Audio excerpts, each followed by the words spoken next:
Olá, boa tarde, pessoal.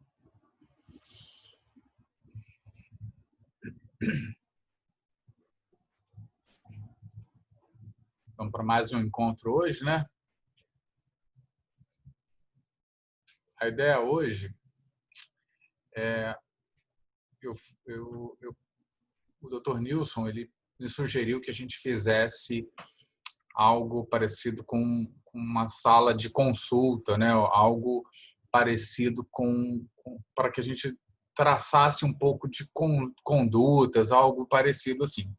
Ele perguntou o que eu pensava a respeito e como é que eu acho que isso poderia entrar no contexto. E aí, assim, diante da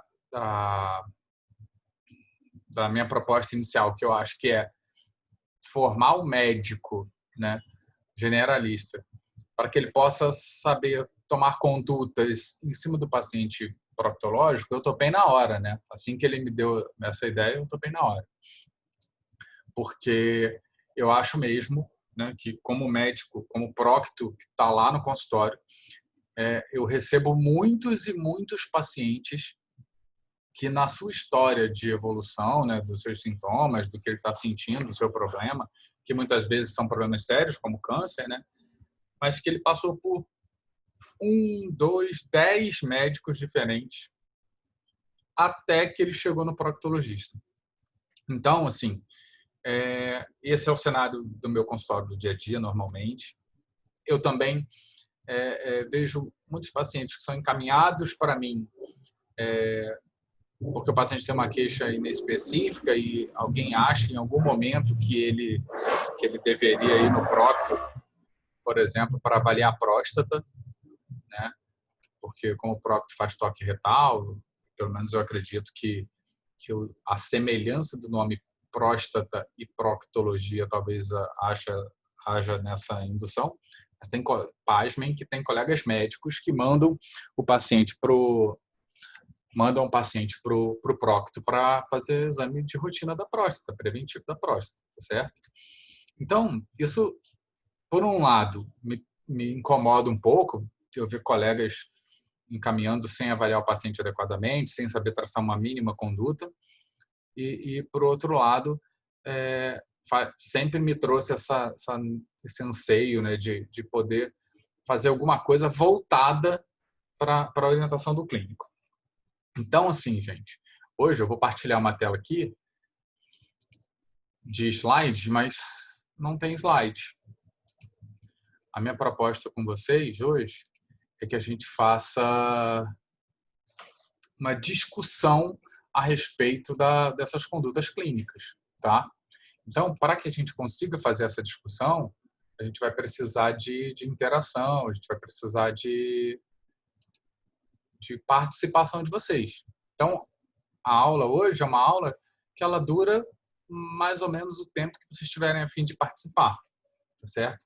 Porque a gente vai estar discutindo conduta. Então, a ideia, a proposta que eu tenho para vocês hoje é que eu vou apresentar alguns cenários, coisa bem simples, sem muita preocupação com uma descrição completa de caso clínico, nem nada, para que a gente comece mesmo a desenvolver esse raciocínio, que a gente comece mesmo a ir partilhando dessas coisas, dessa sensação de que quando o paciente chega para a gente, ele chega para a gente com uma queixa mais ou menos assim, ó. Ele não chega com aquela história clínica montadinha, bonitinha, né? E aí é que tá, eu acho que tá o legal dessa proposta de aula, tá? É a gente pensar como se a gente tivesse sentado lá na cadeirinha, né? Sentado na cadeirinha, pensando, aguardando o paciente chega. E aí, diante desse conceito, né, desse momento, dessa proposta, o paciente chega lá e a gente tem que atender, né? Então, eu coloquei algumas situações hipotéticas aqui, mas são 3 casos clínicos, 2 casos clínicos bem simples, acho que são fundamentais, porque esses são o dia a dia, né, que é esse primeiro e o segundo caso, e um terceiro mais complexo, só para a gente aprofundar em alguns aspectos, principalmente de prevenção de câncer coloretal, que eu acho que é muito importante que o clínico, que o médico generalista saiba como começar uma conduta. Não é que ele vai tomar a conduta e vai tratar o câncer coloretal, não é isso, né? De jeito nenhum. Mas que ele saiba começar uma investigação, ou pelo menos saiba o que falar para o paciente, e que não seja o paciente, que seja o nosso parente que a gente encontrou na festa de casamento da prima, né? E ele quer saber e vai te perguntar, porque você está formando, né? Já é médico ou quase médico. E aí, como é que conduz? O que você tem para falar para ele? Então, a minha ideia foi montar 3 casos para a gente só problematizar mesmo e ir abordando conceitos que estão lá na base da evolução clínica, né? Da boa prática médica, tá?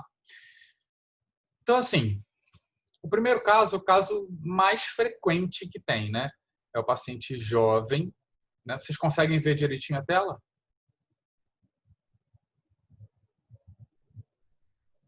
O slidezinho, conseguem? Eu deixei no modo de edição porque eu quero ir colocando as coisas que vocês forem me falando aí e a gente vai construindo isso aqui, tá?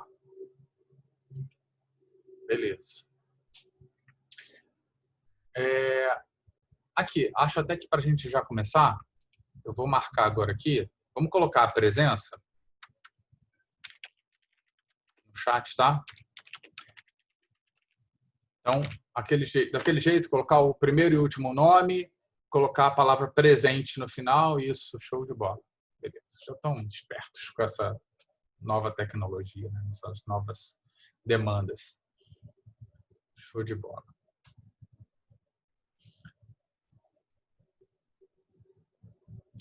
Então, assim, gente, eu vou continuando aqui enquanto vocês estão colocando as presenças. Mas, assim, então esse primeiro caso é uma mulher, poderia ser um homem também, mas uma mulher sem filhos, no Líparo, com 30 anos de idade, sem fatores de risco ou genéticos para qualquer doença, né? Então, sem comorbidade, sem nada, que chegou para você com uma queixa. Doutor, eu vim aqui no consultório porque eu estou tendo um sangramento de vez em quando nas minhas evacuações e o meu intestino é preso. Então, eu queria saber só o que está acontecendo, como é que eu vou fazer para não ter mais esse problema, porque eu vi sangue e fiquei preocupado. E aí, assim, vou fechar a presença aqui. Todo mundo colocou o nome na presença? Fale agora o cálice para sempre.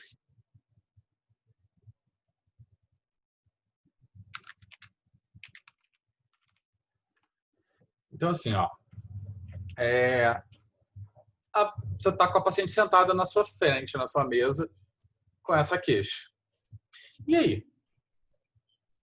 O que vocês pensam?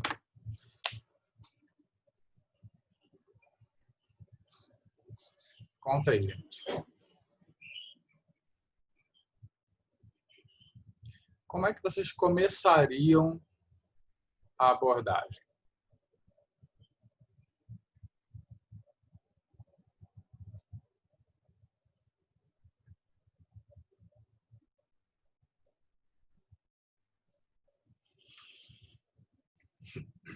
Gente, vamos lá, ó. A gente tem que aproveitar o momento. Se não quiser digitar, quiser abrir o microfone e falar, a gente vai batendo papo. Por mim, pode ficar todo mundo com o microfone aberto, a gente vai organizando e vai fazendo. Então, vamos começar então numa HDA, né, onde a gente está tentando entender melhor o que está acontecendo, não é isso? Então, como que é o sangramento? Tá certo. Sangramento vermelho vivo. Então, doutor, é um sangramento vermelho vivo, né? Perguntando se a hematoquesia tem relação com algum tipo de alimentação. Legal. Boa pergunta, Amanda. Primeiro, deixa eu tirar uma dúvida com vocês, só para a gente alinhar o conhecimento. O que é hematoquesia? Todo mundo sabe o que é hematoquesia?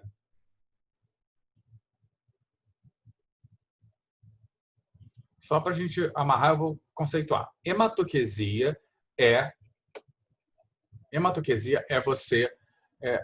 o paciente apresentar sangramento durante a evacuação, tá certo?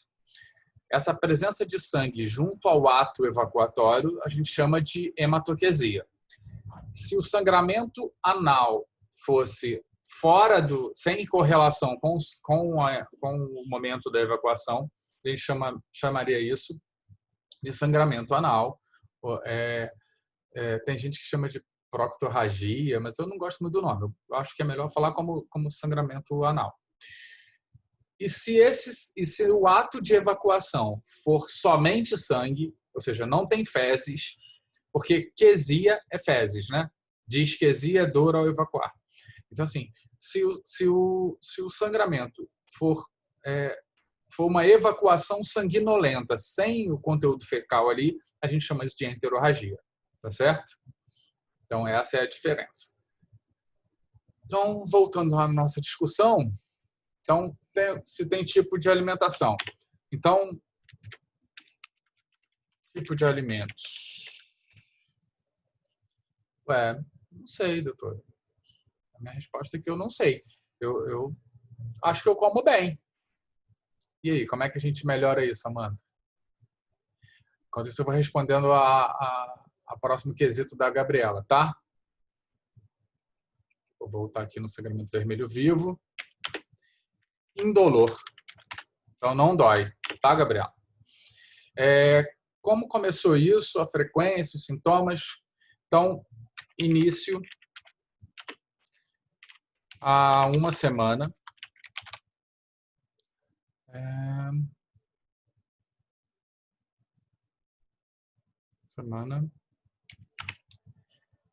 Sempre que evacuo.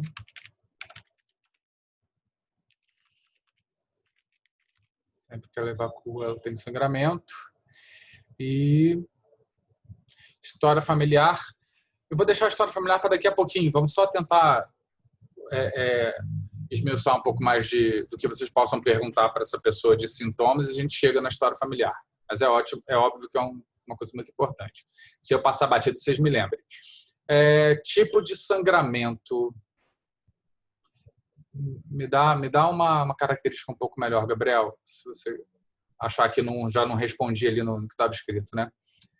Esforço evacuatório. Sempre que evacua, vírgula associada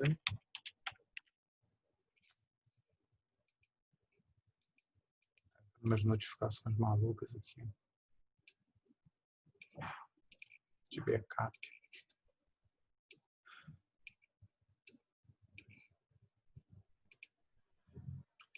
Sempre associado ao esforço evacuatório. Ela já disse que ela é constipada, né? Ela acha que tem constipação intestinal, então sempre associado ao esforço evacuatório. Quantidade, né? Então vamos lá. Pequena quantidade. Percebido. No papel higiênico, tá? pH, papel higiênico.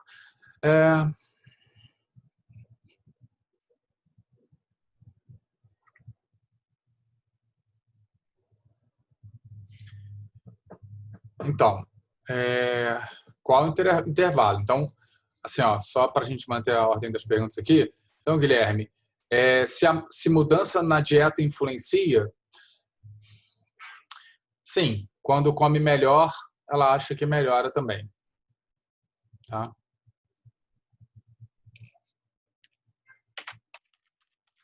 Vou até botar de outra forma. Piora quando ingere pimenta, condimentos. Certo? Tá. Qual o intervalo das evacuações? Vou botar aqui embaixo. É engraçado, tá ficando igualzinho como eu escrevo no consultório a evolução. Então, mas vamos lá. Ritmo intestinal. Então, o ritmo intestinal dela é de 3 dias. Ou seja, ela evacua a cada 3 dias, né?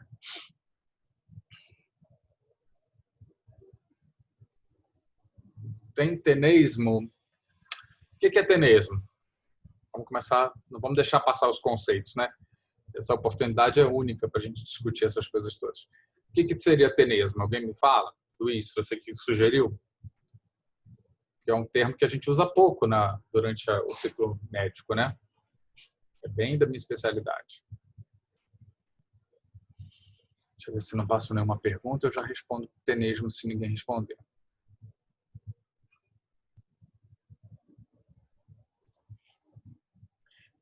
É quase isso, Luiz Henrique. O Gabriel se aproximou um pouquinho mais. A Gabriela, eu acho que fechou mesmo do que é. Tenesmo é essa sensação de que você tem alguma coisa para evacuar. Você senta lá no vaso, faz força e não sai nada. Mas você continua com a sensação de que tinha alguma coisa ali para ser evacuada. Certo? Isso é tenesmo, é a sensação de evacuação incompleta. É a definição mais bonitinha, assim. Tá? Legal, Gabriela. Parabéns, cara. Fico feliz quando vejo essas coisas. A interação está ficando ótima. Acho que vai ser uma aula bastante rica.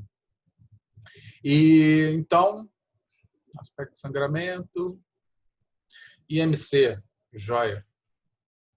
A ideia é que sim, a gente está montando isso, depois a gente vai vir destrinchando, tá? Vou chutar um IMC aqui, mas ela é normalinha. O IMC dela é 27. Tem um sobrepesozinho, né? De leve, assim. Nada que comprometa, não.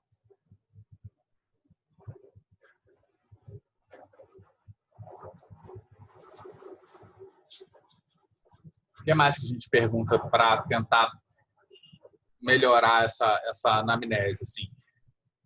A ideia, gente, assim, eu gosto de ir passando a ideia para que vocês percebam o foco, né? A ideia da gente estar montando isso junto é justamente para vocês terem que exercitar o raciocínio clínico. Quando a gente está sentado lá no consultório, você e o paciente, é óbvio que vocês vão passar por isso, né? Você e o paciente sentado lá, pelo menos eu tinha uma angústia muito grande, assim, será que eu vou saber fazer as perguntas certas? Será que na hora ali, no ao vivo, né, em tempo real, ali sentado com o paciente, eu vou conseguir ter uma linha de raciocínio rápida o suficiente, coerente o suficiente para chegar a um diagnóstico? Então, isso sempre me deixou até um pouco ansioso antes de começar a fazer consulta mesmo. E a consulta pode ser aquela do pronto-socorro, né? Que é onde a gente acaba começando. Mas, então, a ideia é provocar mesmo essa sensação de ter que ir investigando. Eu não respondi do tenesmo, né? Vou colocar aqui. Tenesmo.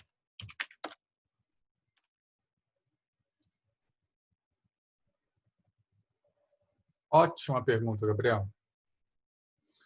Como são as fezes? Então, vou botar aqui do lado. Ó. Fezes em síbalos. Todo mundo sabe o que são síbalos? Síbalos são as fezes caprinas, tá certo? Aquelas fezes em bolotinhas, tá?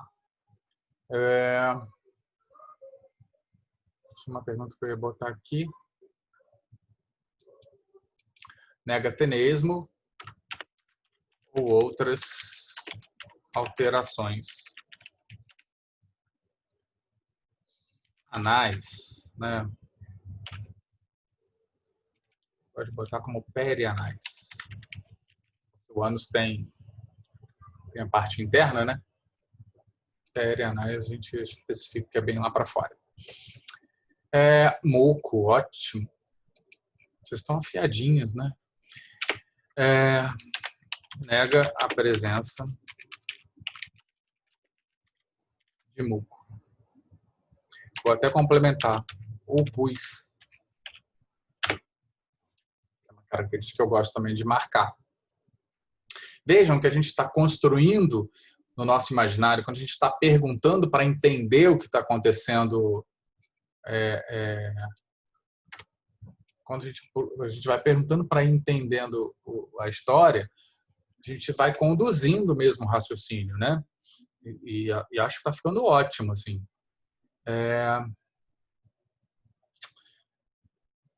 acho que falta alguma coisinha ainda para a gente refinar ainda um pouquinho mais essa história toda. Porque eu acho que vocês abordaram a parte do sangramento com maestria. Tá ótimo. Eu não colocaria nada além. Mas agora tem que tentar entender se esse sangramento ele tem algum sintoma correlato, sinais de alarme, né? Se eu tenho alguma outra coisa para me chamar a atenção, né? Que podem não ser os sinais de alarme, né? Que a gente pode esmiuçar daqui a pouquinho, mas que a gente comece a pensar se tudo que a paciente tem é esse sintoma que ela chegou ou se a gente encontra mais alguma coisa, né? Ótimo. Então, sinais de alarme. Se a gente tem emagrecimento, perda ponderal. Notem que, apesar dela ter 27 de IMC, ela pode ter perdido muito peso, né? Então, vou botar aqui com perda ponderal de 10 quilos nos últimos 6 meses.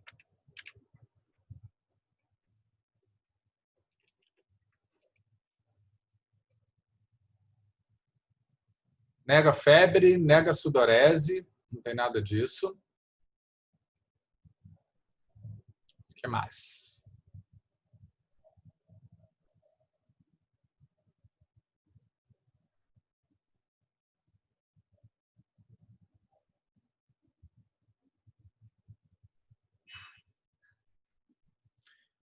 Gabriela, ótima pergunta. Estou ficando muito orgulhoso de vocês. Acho que vai sair pelo menos uns 3 proctologistas aqui do internato.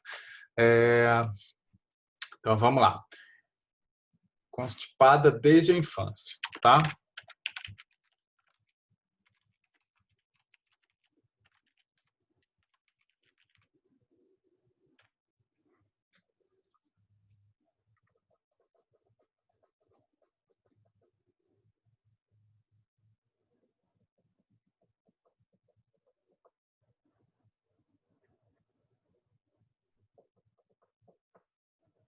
Show, Amanda.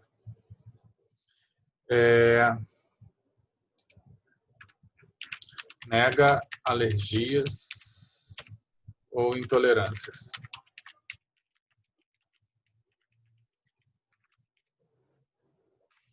Poderia entrar num caminho aí que a gente sai em outro lugar, né? Vamos deixar quietinho. Mas legal, ótima pergunta, né?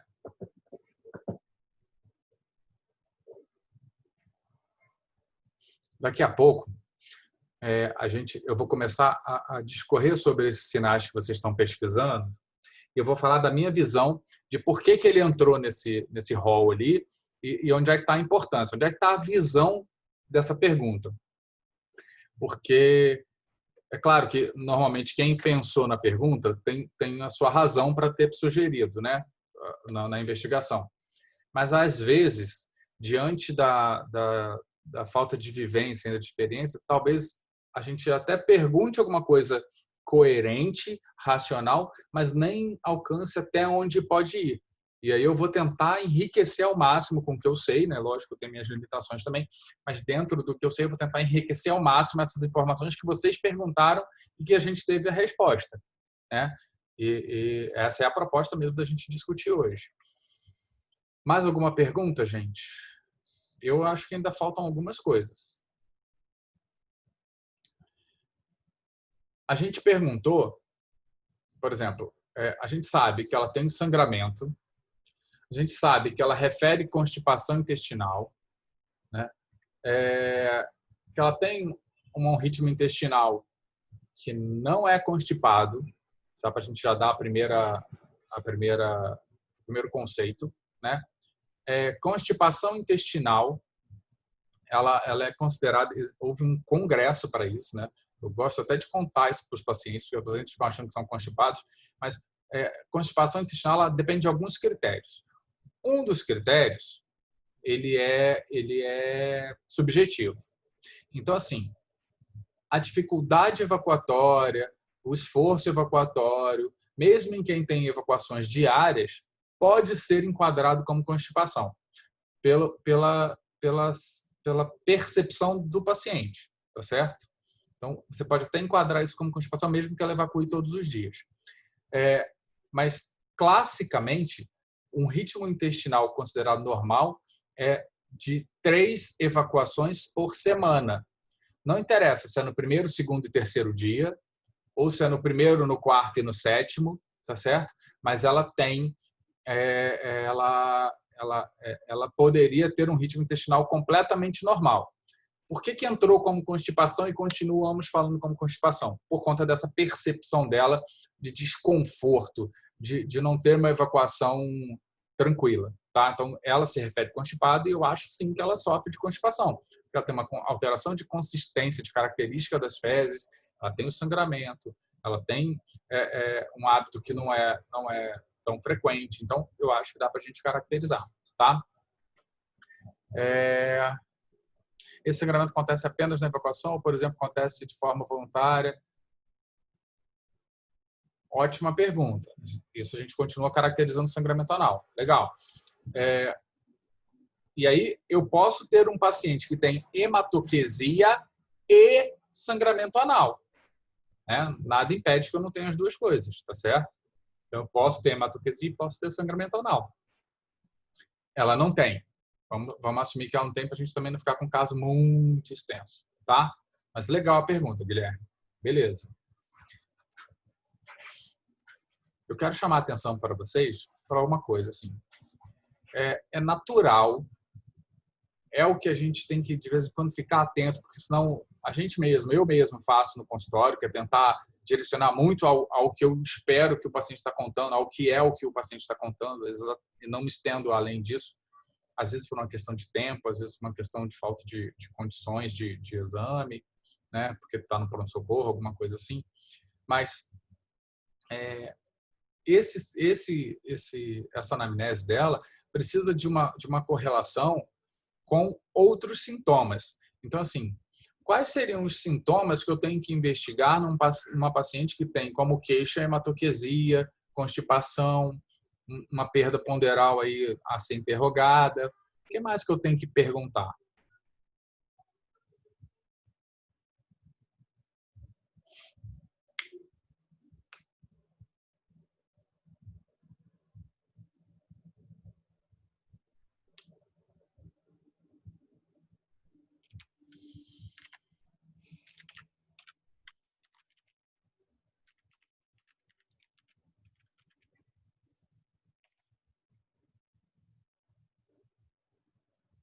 Olha lá. Então, assim, anemia, ótimo. Tá dentro daqueles sinais de alerta lá, né? Quem foi que falou? Foi o João Antônio? João Antônio, sinais de alarme. Então, um dos sinais de alarme é a anemia, né? A anemia, ela é um achado do exame físico, né? As mucosas descoradas, que você confirma com o laboratório, mas às vezes ela te traz sinais, né? Ah, doutor, tem tido muita tonteira, né? Tem tido muita fraqueza. Então, poderia ser sim, mas ela não tem sintomas de anemia. Uso de papel higiênico. Consulta de proctologista, se não perguntar se usa papel higiênico, a gente não foi uma boa consulta. Ótima pergunta, Daniela. Então, assim, ela tem uso frequente de papel higiênico, até porque ela referiu lá na historinha que que ela tem percebido o sangramento em pequena quantidade, principalmente no papel higiênico. Então, ela usa o papel higiênico, sim. Já ficou para a gente lá. Mas, sim, tem que lembrar. Papel higiênico, a gente já ir discutindo os casos, assim, papel higiênico, ele é um fator que, por si só, isolado, ele causa doença perianal, proctológica, ou ele agrava o surgimento dela. Então, assim, antecipa, se a pessoa desenvolver um problema de doença hemorroidária aos 40 anos, o uso frequente de papel higiênico vai trazer isso para mais cedo. né? Se tem uma fissura anal, agrava a fissura. Então, o papel higiênico é sempre um dado muito importante da anamnese, até porque a população quase toda usa papel higiênico, né? Prurido anal. Não tem prurido anal, não, tá? Vou botar aqui. Cadê o... vou deixar como negatenesmo e outras alterações perianais. Vamos incluir que já está escrito ali o prurido, tá? Está subentendido. Opa, começamos a esquentar nas perguntas que eu acho que estão faltando. Dieta.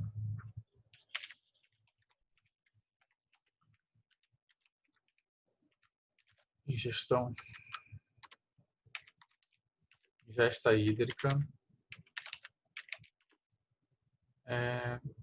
Pequena. Menor que 1 litro. Tá? Ingesta hídrica pequena. Isso faz diferença para a constipação? Óbvio, né? Óbvio. Se a gente come pouca, se a gente ingere pouca água, a gente está mais predisposto à constipação. Dieta rica em fibras. Ela diz que come salada todos os dias.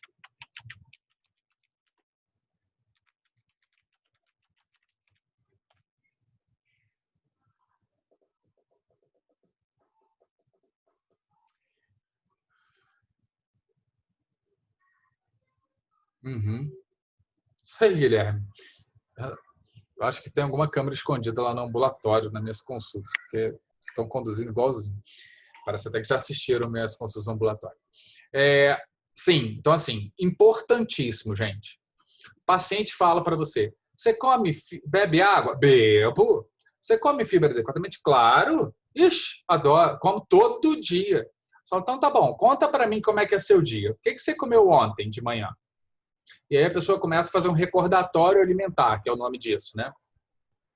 E aí você começa a ver que, assim, comer salada todo dia, para a população em geral, 2 folhas de alface, uma rodela de tomate em cima, azeite. Se é que vai azeite, ou vai o sal, ou não vai nada, né? Mas 2 folhas de alface e uma rodela de tomate. Quanto de fibra, e aí é curiosidade, né? Quanto de fibra vocês acham que tem num pé de alface? Quase nada. Quase nada. Então, assim, a gente usa o alface porque é o mais frequente, também porque o alface é o mais pobre em fibras também. Para a gente comer, todo adulto deveria ingerir de 20 a 30 gramas de fibra por dia, tá? Para a gente ingerir 20 gramas de fibra em alface, seriam 3 pés de alface por dia por pessoa. Aí a pessoa come 2 folhinhas de alface e fala, nossa, eu como fibra e adoro salada, como todo dia. Entende como é que é? O brócolis ajuda, né, Guilherme? Então, mas assim, olha como é que a gente precisa mesmo entender, principalmente quando a gente está pensando em tratar constipação. Porque é claro que a quantidade de fibras vai interferir, né? Depois a gente pode até esmiuçar o que seriam fontes de fibra legal, tá? Mas eu acho que é tão grande isso, é tão vasto que a gente talvez se perca. Mas fibra, a gente tem fibras solúveis e insolúveis, né? Se a gente come o ideal é que a gente tenha a mistura das duas, né? Então, quando a gente tem a preponderância de uma delas, às vezes não ajuda muito, tá? Mas a gente pode depois discutir isso direitinho. Mas é claro que está na gerência disso.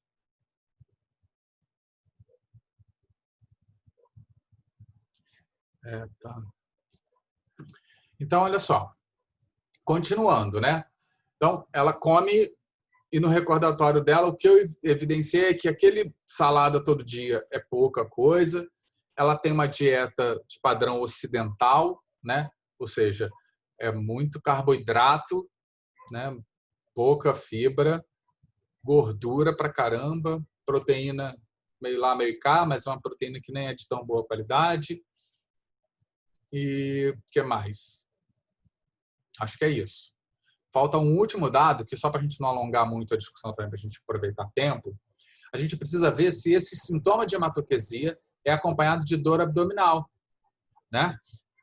Eu sei que tem todo mundo fazendo assim, nossa, como é que eu não lembrei disso? Mas assim, o que acontece? É uma hematoquesia, mas tem cólica abdominal?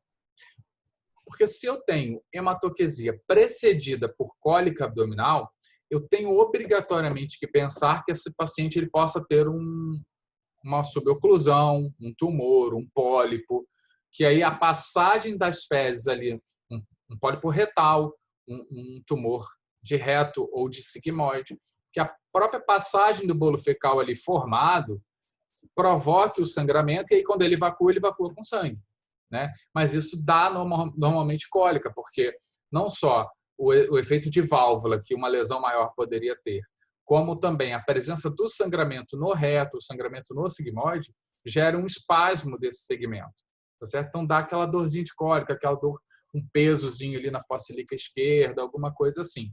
Então investigar isso é muito importante, tá certo? Mas ela não tem dor. Ela não tem dor abdominal, tá? Mas entenderam o porquê da dor? Então agora eu vou começar a marcar as coisas aqui, tá? Então assim, o que me chama a atenção? Então que ela tem o sangramento quando evacua, né? Ela tem dor, desconforto à evacuação, ela tem constipação, né? O sangramento é de característica vermelho vivo, em pequena quantidade, percebido no papel higiênico eventualmente, sem dor anal, início recente, então isso já me faz pensar em coisas mais agudas do que coisas mais crônicas, mas não posso descartar ainda, né? Toda vez que evacua desde essa última semana, ela percebe sangramento, está associado a esforço evacuatório, ou seja, se as fezes estão mais duras, eu tenho mais sangramento, né? É pior. E se ela come um alimento condimentado, pimenta, isso piora. Alguém sabe dizer por que a pimenta e esses condimentos, que na verdade a grande maioria tem pimenta do reino junto, e o problema é a pimenta, sabe aonde que a pimenta representa um problema? Isso é bom para a gente falar em casa, né? Começar a contar essas histórias em casa, porque com certeza tem um monte de gente que vai encontrar parente nessa situação. O que acontece? Existe um grupo de proteínas na família das pimentas, né, que são as capsaicinas, né? Essas proteínas são proteínas que a gente não digere, nós não temos enzima para quebrar essa proteína, tá certo? Então, e essa enzima, essa proteína é a proteína responsável pelo ardido e pela intensificação do sabor, mas pelo ardido também. Então, o que acontece? Essa família de proteínas, como a gente não digere, ela arde na boca. E aí vocês já viram que tem até aqueles concursos de comer pimenta, que o cara pega uma pimenta muito forte, quando ele come, o rosto fica todo vermelho, né? Parte dessa resposta é bioquímica, né? Pela vasodilatação que esse grupo de proteínas faz, tá certo? Promove, né? Então faz vasodilatação. E ela vem fazendo isso por onde ela passa. Então, na boca, no esôfago, no estômago, no intestino. Tanto que tem gente que fala, nossa, não posso comer não comer pimenta não, porque o meu estômago tem problema de estômago, dói, porque vem fazendo esse mesmo efeito, tá certo? Quando chega na região anorretal, faz vasodilatação do plexo hemorroidário, irrita a mucosa, como a Amanda colocou. Então, assim, são fatores que predispõem mesmo ao sangramento, principalmente o sangramento de doença orificial, principalmente o sangramento de doença hemorroidária. Não quer dizer que é da doença hemorroidária, mas aumenta a chance e é um fator de risco, tá? O IMC. Qual é a importância do IMC? O fato dela estar no sobrepeso interfere em alguma coisa? O que vocês acham?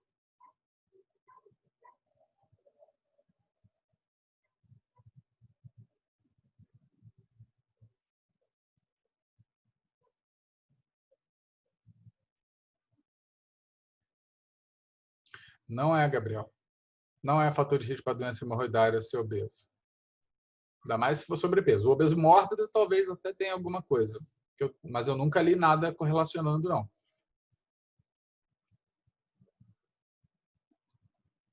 Então, você sabe, é legal essa troca, vocês vão me fazendo lembrar e pensar em coisas que eu não estava nem pensando. Mas eu lembro de ter lido, sim, alguma coisa falando sobre redução da motilidade intestinal pelo sobrepeso, mas não é conclusivo, não entra como fator de risco para a constipação intestinal, tá? A relação que existe não é de causa e efeito, e sim uma relação de achado concomitante, né? De sobrepeso normalmente associado à constipação. E aí tem alguns mitos que falam, né? Tem gente que fala, nossa, constipada não vai emagrecer nunca, porque é constipada. E aí o intestino leva mais tempo para jogar as fezes para fora e acaba que vai ganhar mais peso, vai engordar. Então, assim, isso tudo não tem muita coisa, não. Mas eu teria que pensar no metabolismo dessa pessoa. Assim, ela tem sobrepeso? Isso não é patognomônico de hipotireoidismo, mas eu tenho que pensar no hipotireoidismo como causa de constipação, tá certo? Então, é um fator de risco a mais, é uma coisa que me direciona um pouquinho a mais, tá certo? Então, eu tenho que lembrar que eu não tenho peristalse se eu não tenho hormônio tireoidiano, tá? Então, assim, é sempre algo para ser pensado. A perda ponderal dela tinha que também, acho que merecia que a gente investigasse um pouquinho, né? Porque essa perda ponderal pode ser provocada ou não. Ah, doutor, tive uma perda ponderal, mas eu fiz uma dieta cetogênica, comecei a fazer exercício e perdi 10 quilos. Qual o significado disso? É, ótimo, o significado é meus parabéns que você perdeu 10 quilos, está mais saudável, né? Então, faltou também a gente falar um pouquinho disso. Isso pode ser considerado um problema ou não, tá? Vamos considerar que ela fez a dietinha lá dela, melhorou um pouquinho os hábitos alimentares, deixou de tomar refrigerante, comer tanto doce, e aí começou a melhorar, tá? Não tem tenesmo. A presença do tenesmo, ela vai me dizer diretamente, vai me fazer pensar diretamente em doenças do ânus, do canal anal, tá? Final do reto e canal anal. Por quê? Porque tenesmo, a sensação de vontade de evacuar, ela é dada nos 2 centímetros distais do reto. Ou seja, logo acima do canal anal. Exatamente onde a gente encontra o plexo hemorroidário interno, tá? Essa mucosa, esses 2 centímetros finais do reto, é que tem as terminações nervosas que percebem tanto a presença das fezes, que é o desejo evacuatório, quanto a qualidade das fezes. Então, todo mundo sabe se o que está sentindo é a vontade de evacuar, é uma vontade de soltar gases, se é uma diarreia ou não, os seus fezes estão firmes. Todo mundo consegue perceber isso, né? Por conta dessa região. O que acontece? Se eu tenho uma doença nessa região, eu tenho que esse processo inflamatório local por resposta local pode me provocar a sensação constante de desejo de evacuar, que é o que a gente chama de tenesmo, tá? Ou a sensação de evacuação incompleta, como foi muito bem colocado por vocês, tá? Não tem nenhuma outra alteração, não percebeu caroço, dor, sangramento, nódulo, nada, né? Não tem coceira, não tem o prurido. É constipada desde a infância. Qual a importância da gente entender isso? O que isso me traz de dado?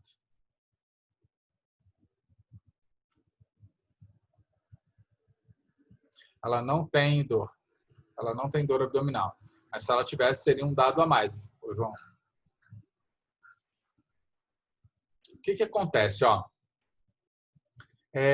ser constipada desde a infância, e para ser mais exato, desde a primeira infância. Ah, minha mãe disse que eu nasci e meu intestino já não funcionava, né? Eu já não conseguia mais, eu nunca consegui que meu intestino funcionasse bem, mesmo bebezinho, aleitamento exclusivo no peito, eu era constipada. Minha mãe disse que eu tive problema na infância, depois melhorou tomando laxante. Eu tomo laxante a vida inteira, doutor. Então, assim, a gente tem que pensar em uma ganglionose colônica, né? A gente tem que pensar em megacólon congênito, tá? E é uma causa de constipação e poderia ser uma coisa envolvida nisso tudo aí? Acho que sim. eu sempre procuro caracterizar também, tá? Da ingestão, a gente já entendeu mais ou menos como é que era, né? Que a gente já deu uma conversada.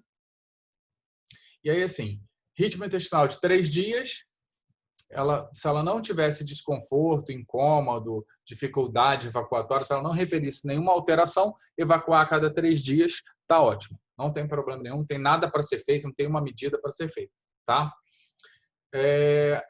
O fato de ter fezes em síbalos, alguém me sugere o que isso significa?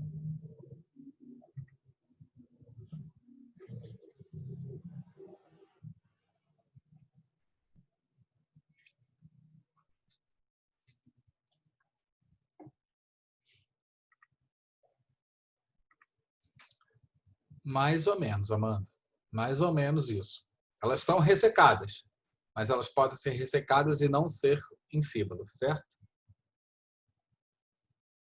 Exatamente, Daniela. O que acontece? Quando o paciente fala que tem fezes em síbalos, vocês podem garantir que ele não come a quantidade de fibra adequada, tá? O que acontece? Eu costumo dizer para o paciente poder entender que a fibra nas fezes ela é igual o vergalhão que a gente coloca nas vigas da casa, certo?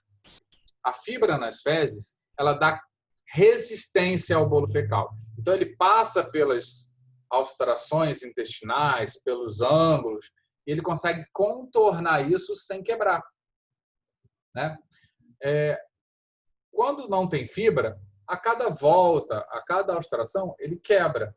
E aí ele vai formando pequenos pedaços que vão rolando o intestino abaixo e ficam em bolinhas igual pedra no rio, né? Fica redondinho, tá certo? Então ela vai se moldando assim, porque não tem um teor de fibra muito baixo. Então isso é quase que 100% de certeza. Então tem paciente que teima com você fala, ó, síbalo, não, você come pouca fibra. O que você come? Eu como não sei quanto, não sei quanto. Das duas, uma.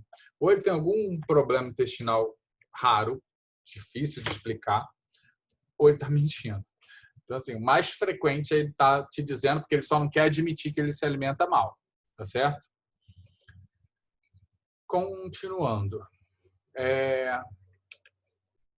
Então, nega a presença de muco ou pus. O muco seria um sinal de quê? O pus de infecção, né? Quando a gente pensa em doença artificial, tem que pensar em abscesso, eu tenho que pensar em fístula, e o pus estaria nisso. Eu tenho que pensar também em úlcera retal solitária, existe uma doença chamada úlcera retal solitária. Eu tenho que pensar em proctites, né? Às vezes, doença sexualmente transmissível dá secreção purulenta, gonococo, principalmente gonococo, proctite gonocócica, né?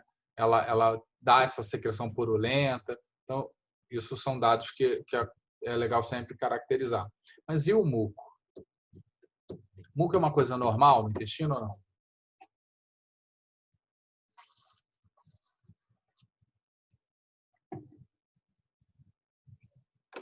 Então, toda vez, e aí eu acho que serve para vocês levarem ao longo da vida, até para vocês mesmos. Toda vez que evacua, tem que olhar o produto, né? A obra de arte que fez, né? E tem muita gente que não olha, por incrível que pareça. Então, mas todo mundo tem que olhar o seu produto diário para ver se está tudo certo, tá? Recomendo fortemente, porque muitas alterações começam ali. Mas se você olhar o seu produto diário e você ver, ou não precisa ser diário, né? Mas o seu produto, se você olhar e perceber que tem muco nas fezes, pode ter certeza que tem um processo irritativo no intestino. Esse processo irritativo pode ser disbiose intestinal? Pode. Esse processo irritativo pode ser um pólipo? Pode. Pode ser uma úlcera? Pode. Pode ser doença inflamatória intestinal, como o pessoal botou? Pode. Pode ser doença sexualmente transmissível? Pode. Pode ser uma proctite inespecífica, bacteriana? Pode. Pode ser... A pessoa pode estar tendo por conta de relação anal? Pode. Tá? Então, assim, sempre que aparecer muco nas fezes, isso é igual a um processo irritativo. Por quê? Porque a mucosa intestinal ela produz muco. Ela produz muco, mas ela produz muco numa quantidade que lubrifica as fezes, mas que você não visualiza ele. Então, ele não pode aparecer. Se ele aparece, é porque foi produzido em excesso. E aí eu tenho que pensar em câncer, tenho que pensar em doença inflamatória, tenho que pensar em processos inflamatórios do intestino, do ânus, tá certo? Então, a gente tem que ter esses cuidados, tá? Raul, intestino irritável, não. Tá? Síndrome do intestino irritável, ela é uma síndrome meio mal definida, né? Tem sintomas de dor, distensão abdominal, alteração do hábito intestinal, hora constipa, hora tem diarreia, né? Tem uma sintomatologia farta, porém toda inespecífica, e o diagnóstico da síndrome do intestino irritável, ele é um diagnóstico de exclusão. Então, eu faço exames, eu investigo tudo e eu não consegui achar uma causa. Eu substituí alimentos, pesquisei alergias, pesquisei outras coisas e não achei nada. Não achei nada, síndrome do intestino irritável, entende? Fica um pouco assim. A síndrome do intestino irritável, ela é relativamente frequente na população e ela tem a ver com a produção de serotonina ou a presença de receptores nessa mucosa para a serotonina. Nós temos receptores chamados 5-HT, do 5-hidroxitriptofano, né, que é o aminoácido já modificado. Esses receptores, eles modulam a sensibilidade intestinal, neuronal intestinal. Então, assim, a gente percebe, na síndrome do intestino irritável, a gente percebe o alimento, a presença do alimento no intestino como algo que não, ou maior do que está mesmo, ou algo incômodo. Então, isso aqui é intestino irritável. Então, você tem uma sensibilidade intestinal, trocando em miúdos, né, em outras palavras, você tem uma sensibilidade intestinal à presença do alimento. Não tem nenhuma outra fisiopatologia, não tem outra etiologia, tá certo? O próprio alimento é percebido como alguma coisa que não está legal ali, certo? Então é o intestino irritável, né? Ele se irrita facilmente, para a gente não esquecer. Então, Maria Vitória, hemorroidas não trazem mucorreia, tá? Então, se tem mucorreia e doença hemorroidária, pesquisa outra coisa. Tem mais coisa além da doença hemorroidária, tá certo? Doença de Crohn dá muco em muita quantidade, né? Normalmente vem acompanhado de alteração do hábito intestinal, pode ser constipado, mas normalmente é diarreia, múltiplas evacuações diárias, né? Com sangue, com muco, com pus, com tudo que tem direito. Depende muito da intensidade, claro, mas com tudo tem direito. Crohn, eu acho que é só um erro de digitação, mas é uma coisa que eu vejo às vezes com muita frequência. Crohn se escreve igual John, tá certo? O H está fora do lugar. Eu decorei assim. Então, John e Crohn se escrevem iguais, aí eu nunca mais errei. Esse processo irritativo não aumentaria a produção de muco? Irritativo do quê? Do intestino irritável? Não, porque ele não é um irritativo de alguma substância sobre a mucosa. Não é irritativo contra alguma coisa, não tem resposta inflamatória alguma. Tá? Esse processo irritativo é de percepção, é de sensibilidade. Né? Eu costumo usar para o paciente entender, eu costumo dizer o seguinte, você coloca, é como se na superfície da sua pele você colocasse um grão de areia e essa sensação de um grão de areia fosse percebida no cérebro como se fosse uma melancia. Entendeu? Então, assim, é muito sensível ao estímulo, tá certo? É porque eu não tenho o 5-HT ali modulando direitinho. Tem uma deficiência de serotonina, tá?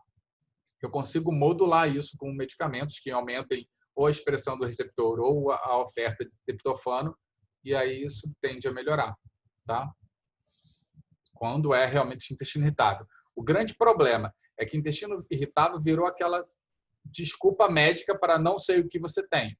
Então, você tem muitos sintomas que se encaixam na síndrome, que é distensão abdominal, dor abdominal, alteração do hábito, né? Sensação de plenitude, sintomas muito inespecíficos, pode ser muitas coisas, né? Aí o cara não entende e fala, não, esse intestino irritável, toma isso daqui. Né? E aí o paciente fica com esse rótulo e não consegue melhorar, tá? Continuando. Nega a presença de mucopus, né? Alergias e intolerâncias alimentares. E aí eu quero fazer um adendo aqui, que eu achei muito legal essa colocação. Foi a Amanda? Não sei. Já me perdi lá para cima depois. Mas, assim, foi muito pertinente colocar essa pergunta sobre alergia alimentar, porque, assim, às vezes, a intolerância ao glúten, principalmente, mais do que ao leite, mas leite também pode ter, mas a intolerância ao glúten, que pode ser doença celíaca ou não, pode me trazer uma condição de intestino hiperpermeável, ou leaky gut syndrome, tá? E esse intestino hiperpermeável, e principalmente a doença celíaca, que é o ponto máximo, né, da reação inflamatória autoimune no intestino, pode provocar sangramento também. Então, é uma causa para a gente sempre estar de olho, sim. Não é uma coisa muito frequente, mas é mais comum até do que a gente imagina num primeiro momento, tá?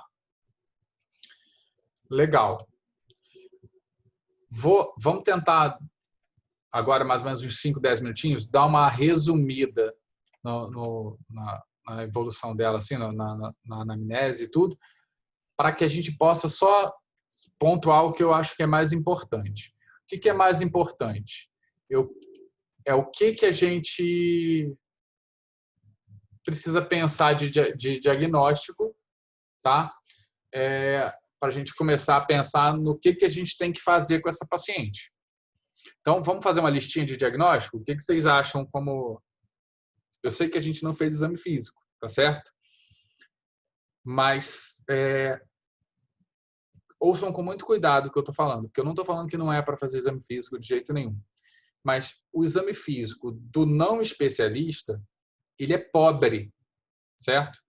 Eu acho que tem que ser feito. Eu acho que tem que olhar se não tem uma lesão aparente, porque às vezes tem um câncer de ânus ali, externo, feio, horroroso, fácil de diagnosticar.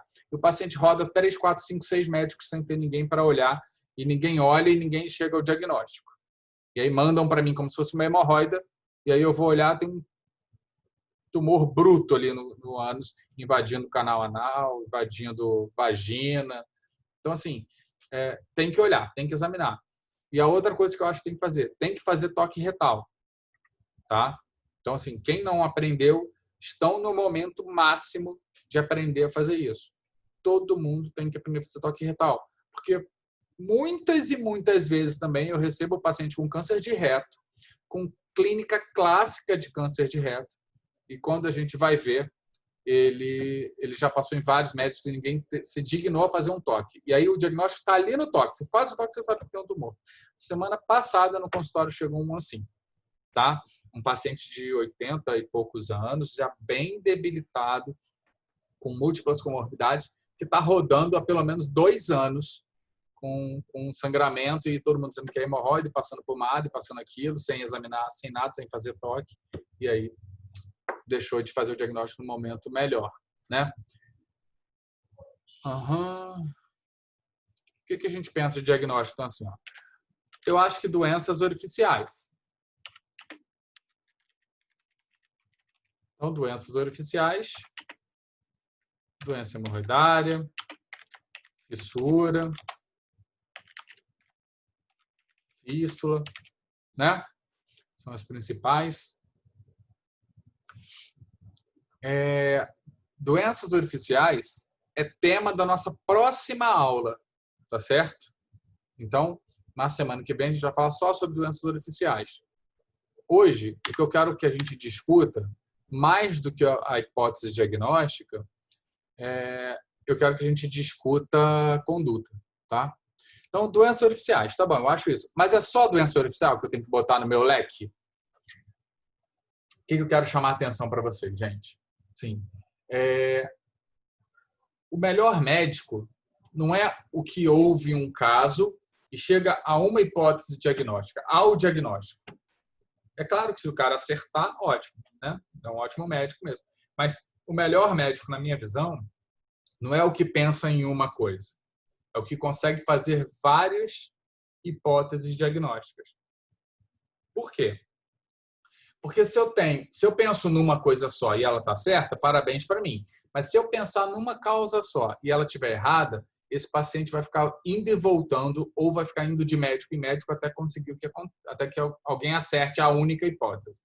E parece que cada vez mais eu vejo os alunos, não estou falando de vocês especificamente, né? Até porque a gente tem pouco contato, ainda tem pouco contato, mas eu vejo cada vez mais os alunos tentando dar aquele tiro da bala de prata, né? Só tem uma e tem que acertar, né? E, na verdade, o melhor médico, na minha visão, é o que faz várias hipóteses. Então, eu tenho que pensar, o que pode ser? Doença hemorroidária, fissura, fístula. O que eu tenho que pensar mais? Neoplasias, né? Então, eu tenho que pensar neoplasia de canal anal, neoplasia coloretal, eu tenho que pensar em pólipos, eu tenho que pensar em doença inflamatória intestinal, não é? Não está tudo dentro desse escopo, dessa clínica que ela está falando? Tá. Então, vejam, a gente falou de várias coisas, né? Pelo menos 7 aqui. E essas coisas têm caminhos para a gente investigar, né? A grande maioria delas, um exame físico responde, né? É um câncer de canal anal? Você olhar e fizer o toque, você vai saber. Menos uma hipótese. Ah, é uma fissura anal? Se você olhar, você vai saber. Menos outra hipótese. É uma fístula? Provavelmente, se você olhar, você vai saber. Só de afastar o glúteo, você vê o orifício externo, você vê a saída de secreção, você vai matar. Doença hemorroidária? Talvez seja difícil para o não especialista. Porque se não tiver uma complicação, se não tiver evidente, vai ser mais difícil. Então, pode ser que não ache. Ah, mas, além disso, neoplasia, pode ser? Pode ser. É altamente provável que seja neoplasia? O que vocês acham? Sim ou não? Coragem, vamos lá. Beleza, Breno. Breno já está um passo à frente da nossa discussão, mas show de bola. É doença neoplásica? Normalmente não. Se a gente olhar para a faixa etária dela, 30 anos, normalmente a gente espera que seja mais para frente. Ah, Humberto, você já viu paciente assim? Eu já operei uma paciente de 19 anos com câncer coloretal. Esse ano eu operei uma paciente de 32 anos com câncer de reto. Esse ano eu operei um rapaz de 39 anos com câncer de reto. Tem outro na fila para ser operado. Então, vejam que a gente tem sim que pensar em neoplasia. Mas é a primeira hipótese? Não. Caracteristicamente, né, e a gente falando de incidência de câncer mesmo, esse tumor, para essa característica clínica que ela tem, vocês acreditam que seja mais fácil ela ter um tumor de reto, de cólon esquerdo ou de cólon direito?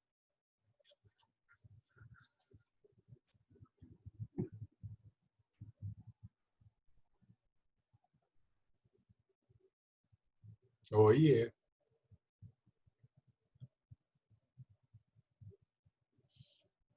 Então, eu tenho que pensar que essa neoplasia é uma neoplasia distal.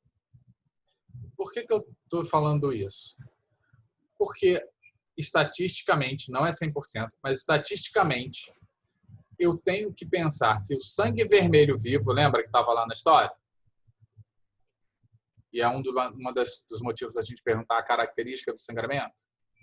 Esse sangramento vermelho vivo, ele me diz que esse sangue ele acabou de sair de um vaso. Esse sangue ele não foi digerido, ele não reagiu com bactéria, ele não reagiu com nenhum produto que esteja nas fezes. Então, ele sai vermelhinho ainda. Então, é um sangramento distal. Eu poderia ter câncer de cólon direito nela? Poderia, né? Só que esse sangramento, que é o motivo da causa, ele não me chama atenção para isso. Porque o sangramento do cólon direito, para ele se exteriorizar como vermelho vivo, e pode acontecer, mas eu tenho que ter uma enterorragia, eu tenho que ter um sangramento de grande monta, vultuoso, tá? Grande quantidade. Porque aí acelera o trânsito intestinal, o volume de sangue é muito grande e ele sai vermelho. Caso contrário, esse sangue do cólon direito ele reage com as enzimas digestivas que estão presentes ali ainda, com as bactérias intestinais que fermentam, principalmente o radical M, né, proteobactérias, e esse sangue ele sai escuro, ele sai como melena, tá?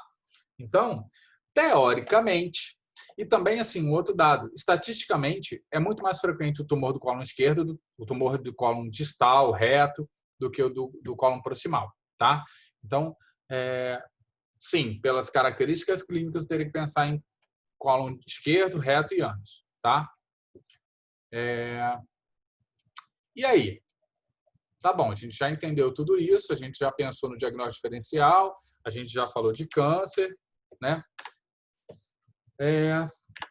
Como é que a gente investiga? Nós vamos junto com o Breno lá na retosigmoidoscopia ou a gente vai fazer colonoscopia? O que vocês acham?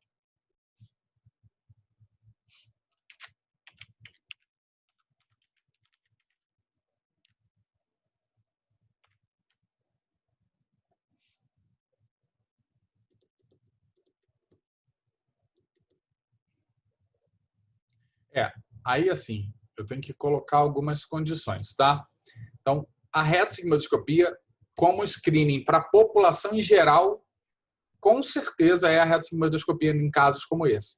Pessoas jovens, sangramento caracteristicamente distal, sem algum fator importante que me faça pensar em síndromes genéticas ou fatores predisponentes para câncer, aí eu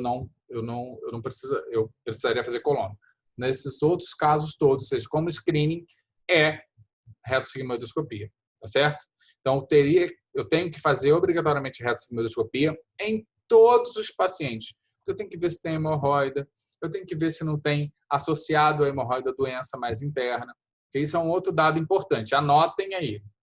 10%, anotem mentalmente, né? Se quiserem. Mas 10% dos pacientes que têm doença hemorroidária sintomática, ou seja, que você olha e você fala, é hemorroida, essa queixa é de hemorroida, 10% deles, até 10% deles, tem neoplasia ou pólipo associado. Certo? Então, assim, a gente precisa sim estar atento e investigar, tá? Não, como uma questão de custo, de gestão mesmo de custo, não dá para pedir para todo mundo colonoscopia. Nem tem prócto suficiente no Brasil para fazer colonoscopia de todo mundo que tem sintomas como o dela, dessa paciente hipotética. Então, a gente não coloca mesmo porque não tem condições de fazer, não tem como você propor um tratamento que o país não consegue te oferecer. E a retosigmoidoscopia, por sua vez, é bem mais acessível, mais rápida, tem menos risco, menos impacto para a vida do paciente também, e ela vai ser eficiente na grande maioria dos casos, uma vez que mesmo tumores e pólipos são mais frequentes do lado esquerdo, do lado de reto sigmoide. Então, a gente consegue, num exame bem mais simples, bem mais disponível, avaliar não só o reto, mas também o local de mais ou menos 60% a 65% dos tumores, de todos os tumores intestinais. Eu acho que é viável nessa paciente que tem baixo risco. Não precisaria fazer mais do que isso, tá? É diferente como vocês colocaram, né? Eu tenho histórico de distúrbio genético. Mudou a conversa. Eu tenho essa paciente, ela tem um fator pessoal para câncer de cólon. Mudou a conversa, tá certo? Então a gente tem que pensar nessas coisas. É claro que é sempre caso a caso. Não existe essa receita de bolo. A gente fala, o paciente é mais idoso, colono.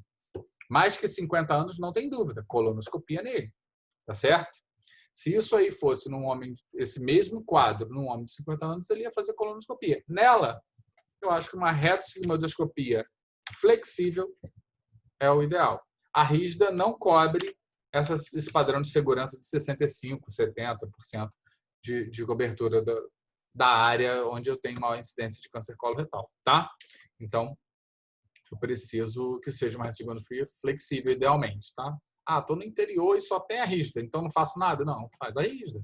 Né? Mas a rígida avalia, só para vocês entenderem do que eu estou falando, a retossigmoidoscopia rígida, ela consegue avaliar no máximo 25 centímetros, né, de extensão.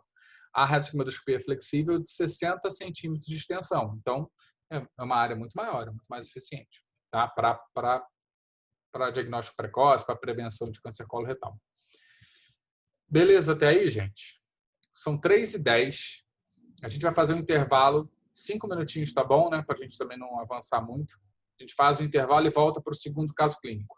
Como essa discussão desse caso eu achei que ficou muito boa, a gente conseguiu debater bastante coisa, a gente faz só mais um caso na volta, que é o caso um pouco mais complexo, para a gente discutir alguns temas mais complexos na coloretal, na área de coloprocto, tá bom? 5 minutinhos, então são 3h12, 3h17 a gente volta, tá bem? Até já.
E pessoal, vamos voltando.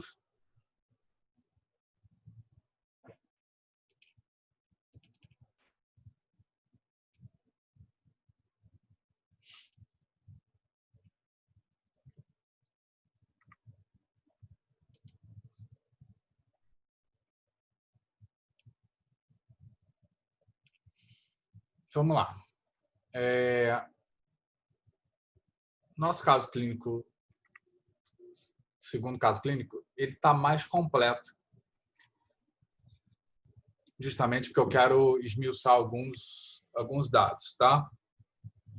A gente vai falar muito agora da prevenção de câncer coloretal, porque eu acho que é muito importante que vocês saibam isso, uma vez que epidemiologicamente a gente está falando do segundo tipo de câncer mais comum em homens, em mulheres, e terceiro mais comum em homens, tá? Então a gente precisa mesmo tomar cuidado com o diagnóstico de câncer coloretal, até porque a incidência vem aumentando no nosso país, tá? Então, olha só, nesse caso aqui, a hipótese é o seguinte: o paciente voltou, chegou lá no seu consultório, né? A outra paciente saiu falando bem de você, que você fez um bom atendimento, perguntou um monte de coisa, examinou, foi uma maravilha. Ele resolveu ir lá no seu consultório. Ele é um pouquinho mais velho que ela, tem 46 anos. E ele chegou lá sem queixa. Ele chegou porque ele quer ser orientado sobre prevenção do câncer coloretal, tá certo? Então, ele tem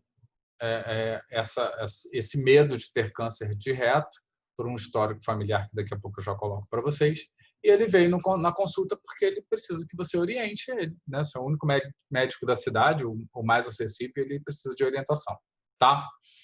Então, paciente MAS, 46 anos, masculino, negro, trabalha como operador de máquina de café expresso, consome grande quantidade de café por dia por conta disso, viciado em café, segundo ele, tabagista e etilista social, sedentário, alimentação rica em gordura, carne vermelha, pobre em fibras, frutas e verduras.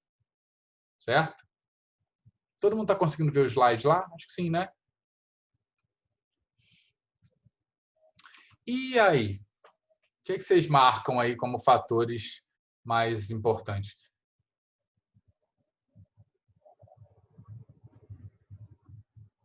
Acho que vocês conseguem pegar aquela canetinha de anotar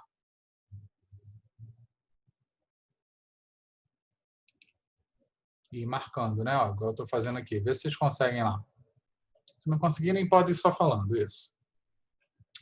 Carne vermelha, negro, então raça, hábitos de vida, tabagismo, sedentário, carne vermelha, gordura, sexo masculino. A gente já deu uma dica lá, né? Apesar de que é só três vezes, mulheres seria pior, né? Porque é o segundo lugar em mulheres, mas ok. Dieta pobre em fibra, ótimo. Então, olha só, vamos começar a destrinchar isso aqui, tá? Então, o sexo masculino é um fator de risco. Acho que a gente... desculpem aqui... Acho que a gente não consegue mudar isso. Certo? Não modificar. Ótimo. Idade. O que vocês acham dessa idade? Estou igual criança para conseguir fazer uma voltinha aqui. Idade. Com certeza, Daniela, a quantidade de café vai influenciar, a gente vai ver daqui a pouco.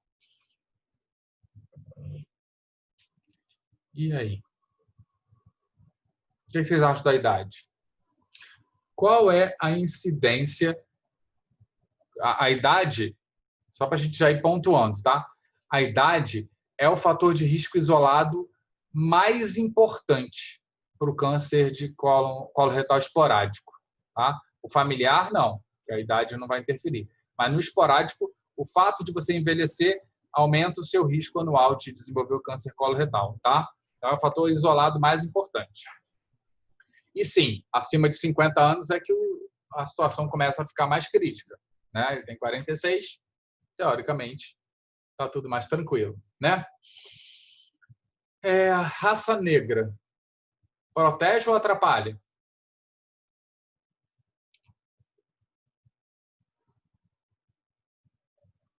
Bom prognóstico ou mau prognóstico? O que vocês acham?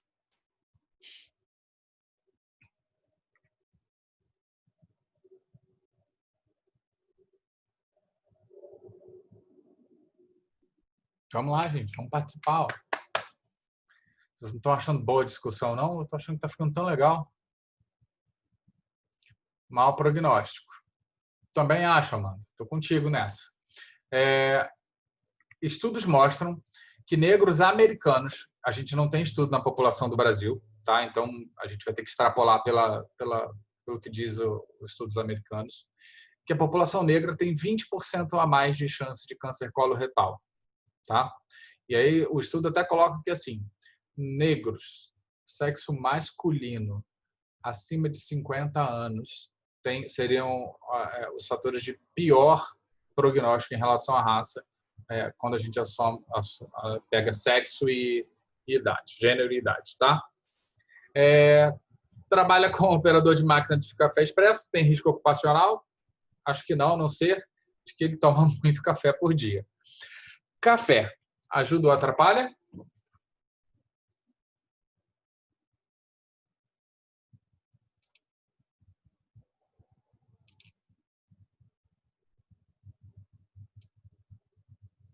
Então, eu li um artigo ontem dizendo que a cafeína, altas doses de cafeína, o estudo sugere isso, altas doses de cafeína protegem contra câncer coloretal. Diminui a incidência de pólipo, diminui a incidência de câncer coloretal. Gente, cuidado com a informação, né? Botei mais até por curiosidade, porque como eu li o artigo ontem, não dava para não colocar no caso clínico de hoje, né? Mas, assim, é claro que o café em altas doses vai te dar câncer de estômago, por exemplo, vai te dar outras coisas. Mas a cafeína, como fator isolado, seria um fator que diminui a incidência do desenvolvimento, se eu não me engano. Eu li alguns artigos antes, posso estar confundindo. Mas, se eu não me engano, ele melhora a chance de você mudar a evolução do pólipo, de adenoma para adenocarcinoma. Então, os pólipos de quem toma muito café por dia, quando tem pólipos de um estado menos evoluídos, digamos assim, né? Como se ele demorasse mais tempo para evoluir em direção à malignidade. Né, João? Tá achando, né? Tanto para homens quanto mulheres, Daniela. Mas não dá para apoiar, virar bengala e falar assim, não, eu tomo muito café porque eu estou muito preocupado com câncer coloretal, né? Pelo amor de Deus. Meu professor que falou ainda. Não dá, né? Cuidado. Tabagismo, alguém tem dúvida de que é fator de risco? Tabagista, fator de risco global para quase tudo, né? Etilista. Etilista social, é difícil a gente caracterizar isso, né? Eu tenho uma certa implicância como etilista social, porque social o quê? Vai só em eventos sociais? Se viver de evento social, bebe todo dia, né? Mas é um etilista esporádico que ele está colocando aqui, que está aqui no caso. E aí, é fator de risco ou não? Câncer coloretal, não. Tá? Estudos mostram que só seria fator de risco o consumo acima de 7 gramas diários. 7 gramas de álcool 3 vezes por semana. A partir dessa concentração, aumenta a chance de câncer coloretal. Tá? Mas até essa concentração nem ajuda nem atrapalha. Ser sedentário, fator de risco?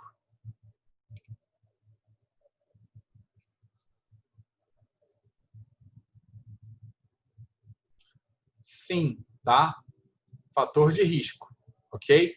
Então, ser sedentário é fator de risco. No artigo que eu vi ontem, achei engraçadíssimo, assim, que eles correlacionam, estudo americano, né?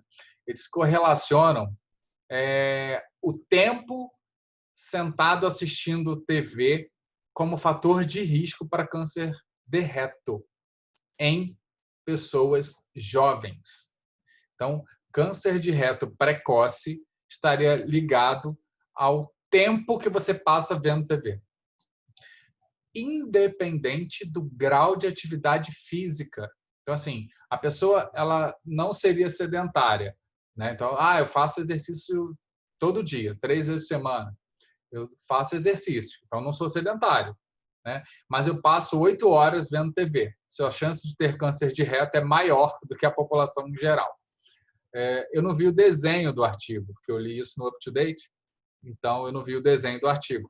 Mas para estar no UpToDate tem alguma consideração, né? Assim, acho meio anedótico, mas está lá como um fator, assistir TV, um fator de câncer de reto maior, tá? Então cuidado quando ficam muito tempo assistindo TV. Alimentação rica em gordura, o que vocês acham? Sim ou não?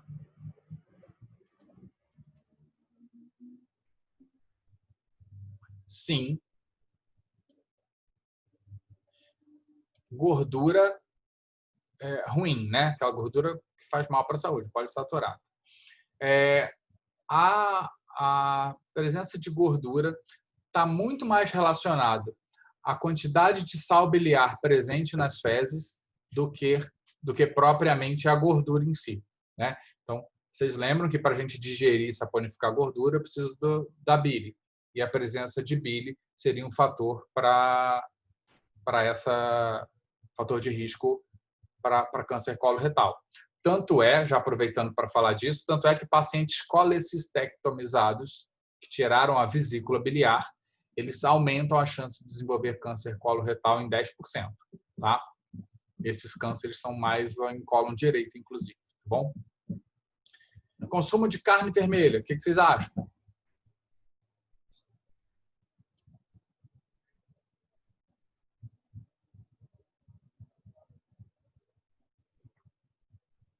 Isso dá uma dica?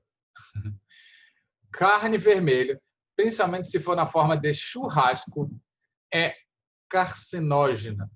Ela entra na mesma classe de cancerígenos do tipo tabaco, do tipo amianto. Para câncer coloretal, a carne vermelha também entra nessa classe. Pode chorar, eu também choro. Estudos mostram que o consumo de carne vermelha 3 vezes por semana já aumenta em quase 50% a chance dessa pessoa desenvolver câncer coloretal, tá? Se ela tiver outros fatores de risco associados, tá? Molha a carne vermelha no café, né? Então, assim, mas e esse consumo é baixinho, tá? São 100 gramas dia. Normalmente a gente acaba abusando da carne vermelha, né? Quem gosta come muito, né?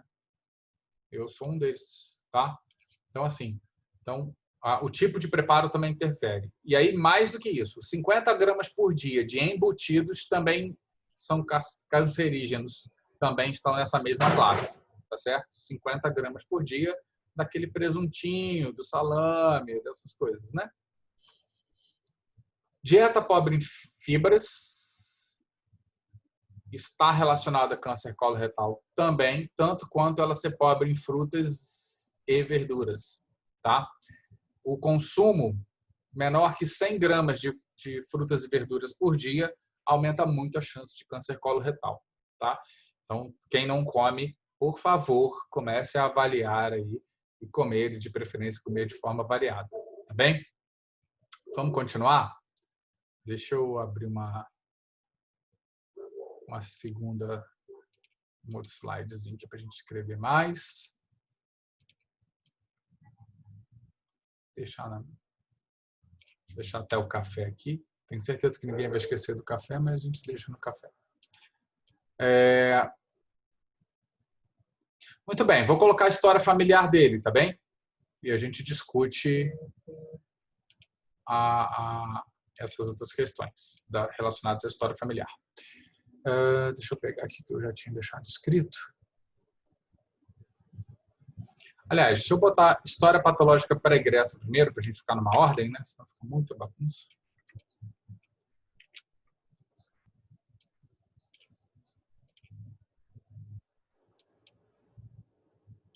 E aí, história patológica pregressa.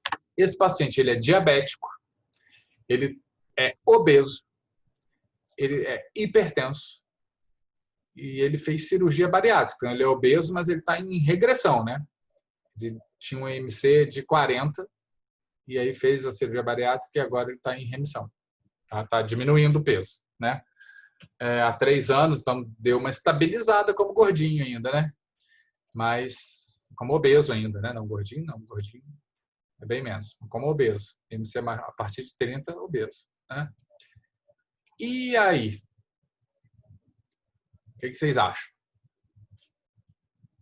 O que seria fator de risco aqui?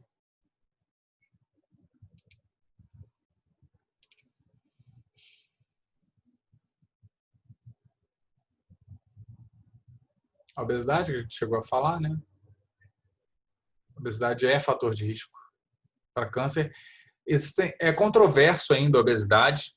Tem estudos que mostram que sim, tem meta-análises que mostram que sim, tem meta-análises que mostram que não tem uma relação direta, que seria só um outro achado por conta mais de outros hábitos, principalmente alimentares, né? Mas eu acho que sim, eu acho que é fator sim. E é sim porque come mal. Tá? Diabetes, fator de risco? Fator de risco, tá? Alguém saberia me dizer por que diabetes é fator de risco?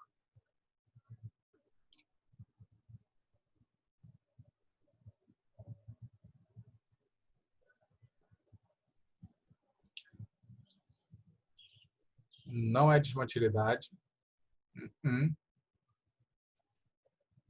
Senão, constipação também seria, né? E constipação não é fator de risco. Pacientes que têm megacólon chagásico, a minha formação em prócto foi lá em Goiânia, então lá no Centro-Oeste ainda é endêmico, né? Ainda tem muita coisa, muito caso. E megacólon chagásico tem pacientes que ficam 30 dias sem evacuar por conta do megacólon. E estatisticamente eles têm trabalhos lá publicados mostrando que isso diminui a chance de câncer coloretal, a doença em si, o megacólon, né? Não se sabe o porquê, não seria a constipação um fator de proteção, mas desmente a questão de que o tempo de fezes impactadas ali, a exposição a carcinógenos presentes no bolo fecal, fariam um aumento da chance de câncer coloretal, né? Não é. Excesso de insulina, perfeito, Luiz. Sim. Nossa, que orgulho de vocês.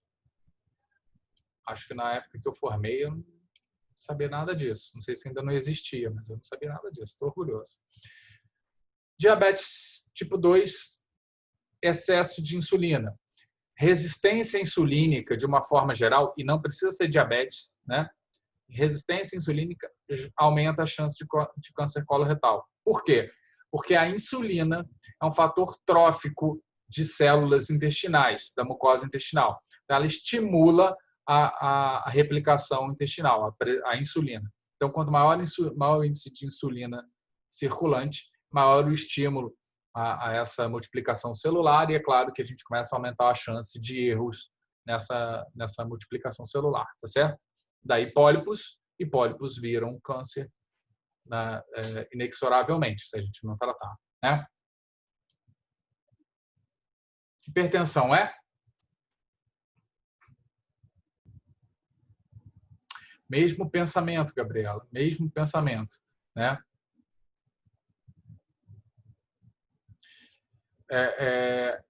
IGF-1 é um fator like insulina, né? Insulina like. IECA é fator de proteção, segundo as últimas análises, tá certo? O uso de inibidor da enzima conversora de angiotensina teria um fator de precaução, de prevenção do câncer coloretal. A incidência é menor na população que usa IECA, tá?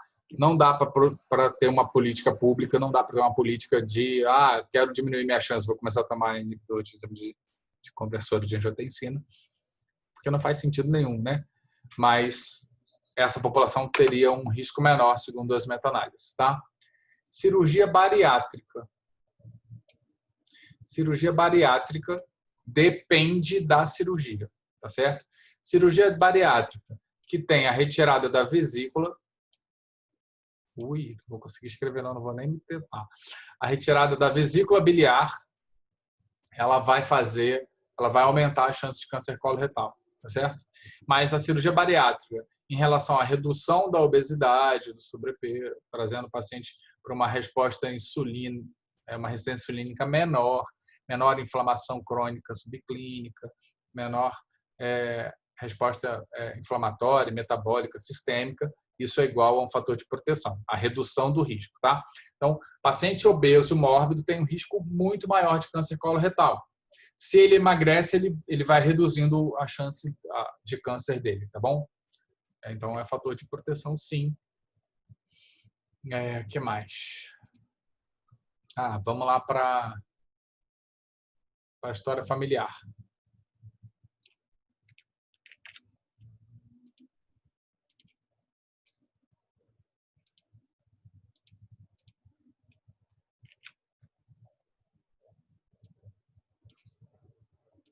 Vou botar a letrinha menor para caber aqui. Pronto, acho que todo mundo lê. Olha lá, então. História familiar. Ele é filho mais novo de uma família de 7 irmãos. A irmã, uma das irmãs, teve câncer de endométrio e pólipos intestinais. O irmão mais velho faleceu de câncer aos 54 anos. Câncer de intestino. E ele tem uma prima com câncer de mama. E agora? Agora chegou o momento que ele está sentado na sua frente e você vai falar para ele: tá bom, para prevenção a gente vai começar a fazer assim. O que seria o assim?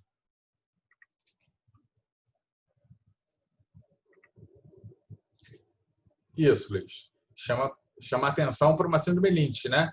Lynch é que tipo? 1 ou 2?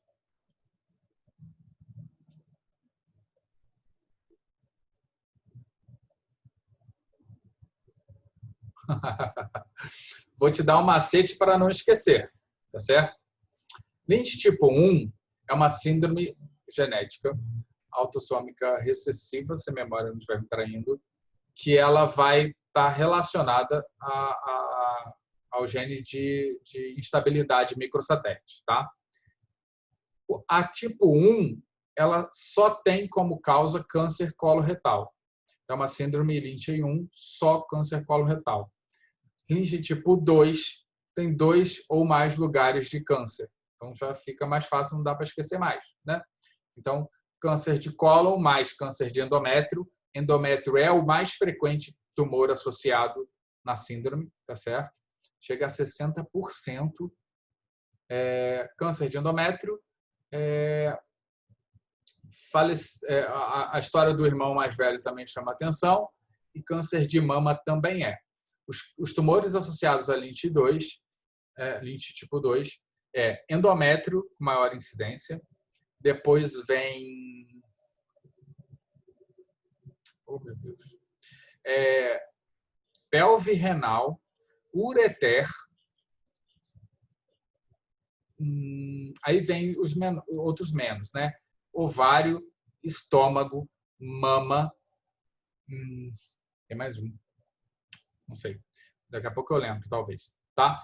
Então, esses seriam os tumores relacionados a Lynch tipo 2. Lynch tipo 2 teriam esses tumores. Qual é a associação que cai em prova de residência sempre? Tipo 2 e CA de endométrio, para que você saiba que o CA de endométrio está relacionado, tá? Ele é um gene MMR, né? MSHC, MSH1, MLH2, MLH6, tá? MSH1, MLH2 e MLH6, se eu não me engano, tá? Então, mas seria isso. Mas aí, Brenda, exatamente, parabéns, cara, legal. O fato da pessoa ter Lynch tipo 2, porque síndrome Lynch é HNPCC, né? Câncer coloretal não polipóide, hereditário. HNPCC é isso, né? E aí é um outro nome da síndrome Lynch. Lynch é isso.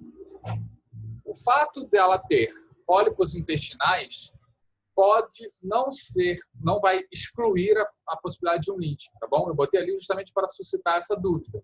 E legal que você identificou e colocou. Parabéns. Então, assim, os pólipos intestinais, uma pessoa que tenha Lynch, ela pode ter pólipo por outra causa. Não protege ela de ter pólipo, tá certo? É claro que é uma associação muito pouco frequente. Mas como eu queria discutir, eu coloquei isso aí. Eu já vi casos, tá bom? Em que eu tinha pólipo e tinha um Lynch. Aliás, não tinha o Lynch porque não tinha o teste pronto, né?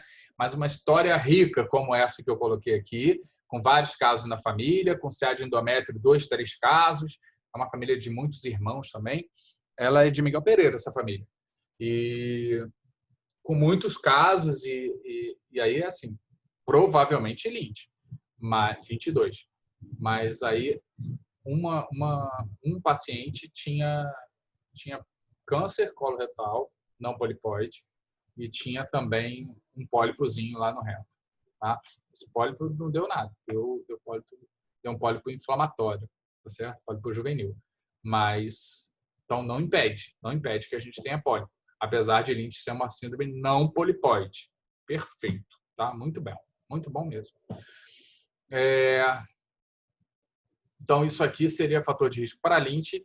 E digamos que falou assim, olha, mas eu fiz o teste genético e não deu, não tem instabilidade microsatélite. E aí? Então não é Lynch, é só uma coincidência da vida. O que você falaria para ele? Ele tem chance maior do que a população em geral para o câncer hereditário polipoide? Sim, né? Até porque esses pólipos intestinais dela poderia ser um fator para câncer coloretal, né? Polipoide. Legal. O esporádico também, certo? Porque uma vez que eu tenho parentes de primeiro grau, eu tenho mais chance, né? Se esses pólipos forem maior que 1 centímetro, mais ainda, né? Na ocasião do diagnóstico, tá? O que mais para chamar atenção para vocês? Deixa eu me lembrar. Deu me desconcentrado agora. Então, assim, ótimo. Então, a gente já identificou que esse cara aqui, ele tem um montão de fatores para câncer coloretal. E a gente vai ter que... Ele veio para a consulta, pagou sua consulta, particular ainda. Ele quer ser orientado para não ter câncer coloretal, porque está apavorado. O irmão mais velho já teve. A irmã teve um câncer de endométrio, né? Tem caso de pólipo. E aí, caso de câncer na prima. E está assustado, quer começar a se cuidar, né? Orientações para esse caso. Vou até resumir, porque a gente já está adiantado, assim, de hora. Vamos dar uma resumida. Mudança de estilo de vida, né? Perder peso, então emagrecer, atividade física, melhores hábitos alimentares, né? Agora, exatamente, a Amanda foi lá na ferida. E aí? Como eu faço a profilaxia? Como eu faço screening de câncer coloretal nesse caso? Na população geral, quando vocês pensam, eu vou respondendo da população geral. Na população geral, o screening ele se faz acima de 50 anos, certo? Ou 10 anos antes do caso mais novo da família, né? do parente de primeiro grau. Só conta de primeiro grau, tá certo? Então, é pai, irmão ou filho, tá? 10 anos antes. Pelo menos 10 anos antes. E aí? No caso dele, o que você fala para ele? Está atrasado, você tinha que ter feito uma aos 44, ou você fala, tranquilo, daqui a 4 anos você volta que eu faço uma coluna.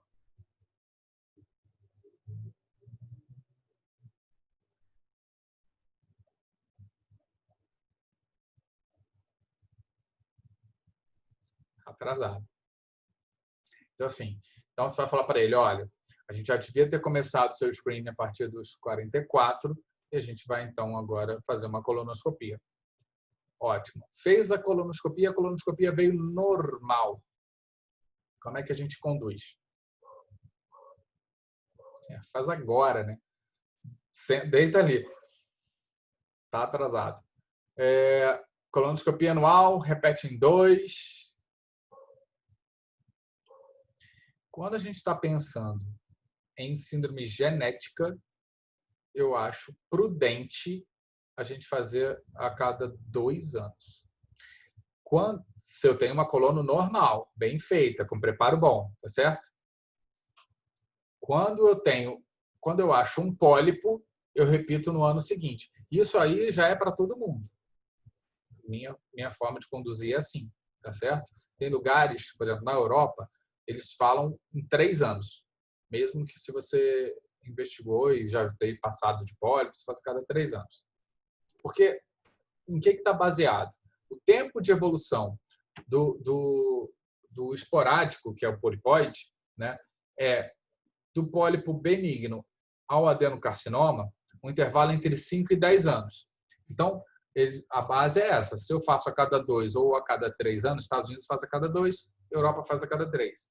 Se eu faço a cada 2, se eu faço a cada 3, eu faço pelo menos 2 exames a cada 5 anos, o que me daria uma boa chance de encontrar o pólipo ainda numa fase benigna e retirada desse pólipo durante a colonoscopia, tá? Mas aí a gente joga uma pimentinha aqui na coisa. Deixa eu até abrir um outro slide aqui. Deixa o café ali. Aí ele fez, você pediu a colono, ele achou ótimo, que ainda bem que você pediu. Ele fez a colono. O resultado da colono deu isso aqui, ó.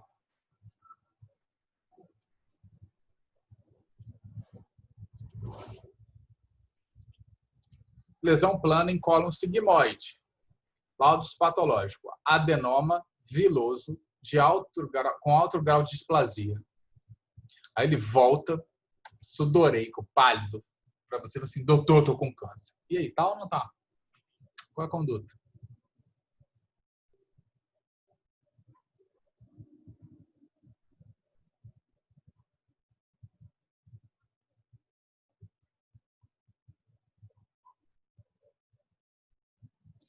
Então, fez a polipectomia.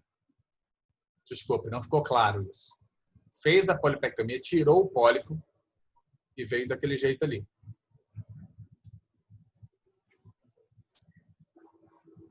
Ah, viloso é vilão. Você sabe que eu nunca ouvi essa associação e é legal, para não esquecer, né? Viloso é vilão.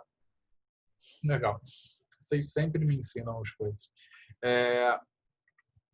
Acho até que eu aprendo mais do que vocês. Viloso é vilão, sim, né? A sequência é adenoma, adenocarcinoma é adenoma tubular, passa a túbulo viloso, depois passa a viloso e de viloso é o CA in situ. Quando eu tenho adenoma viloso com alto grau de displasia, eu tenho um adenocarcinoma in situ. Já considero assim, tá certo? Aí o que eu tenho que ver? A polipectomia foi completa? Se ela foi completa, eu posso só acompanhar. Então, se as margens da polipectomia não tinham invasão da lesão, eu posso só acompanhar. E aí eu faço a cada ano, nos próximos anos, né, 1, 2 anos. Se eu não encontrei mais nada, ele volta para o screening a cada 2 ou 3 anos, tá? Se a margem está comprometida ou eu não tenho certeza disso, ele vai fazer uma retossigmoidectomia, que é essa colectomia proposta pelo Luiz Henrique, tá certo? Então, ele faz a colectomia.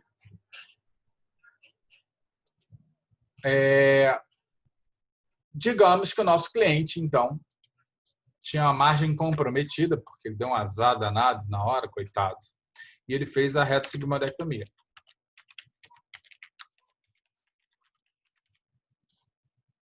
E aí?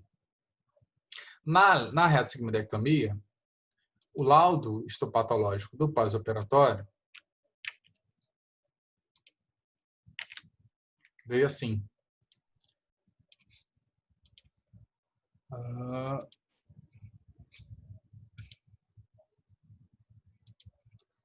O laudo histopatológico veio assim. PT2, PN1, PMO. E ele voltou em você porque, como ele ficou desapavorado, ele foi lá para São Paulo operar, estava desesperado, e aí foi lá, operou, mas ele não tem condições de fazer acompanhamento lá, e você atendeu ele tão bem que ele voltou no seu consultório, com laudo patológico, um mês depois da cirurgia. Ele está bem clinicamente, mas e aí? O que esse laudo significa?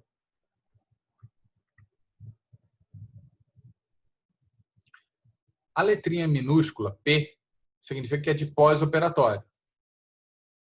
Tá? Então, é um estadiamento pós-operatório. Eu poderia fazer o estadiamento ultrassonográfico, por exemplo, no câncer de colo retal, eu usaria uma letrinha U ali.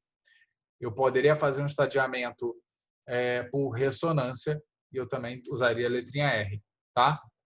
E eu poderia fazer um estadiamento pós-radioquimioterapia, nos casos de neoadjuvância para câncer coloretal, e eu usaria um símbolozinho de gama, tá?